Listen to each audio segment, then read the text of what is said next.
قصہ مختصر یہ کہ مردے اپنی قبروں میں قرآن پڑھتے ہیں اور اچھے اعمال کرتے ہیں۔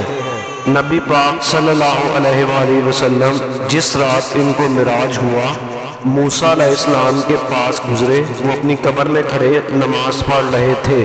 مواہب دنیا میں ہے کہ نبی صلی اللہ علیہ وآلہ وسلم اور سب صحابہ قبروں میں نمازیں پڑھتے ہیں، اور یہ معاملہ عقل کی حدودوں سے باہر ہے، اسے گندی نگاہیں نہیں دیکھ سکتی۔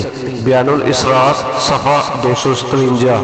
من جانب شعبہ نشر و اشاعت دربار قادریہ فاضلیہ بٹالہ شریف، فاضلیہ کالونی، فیروز پور روڈ، لاہور۔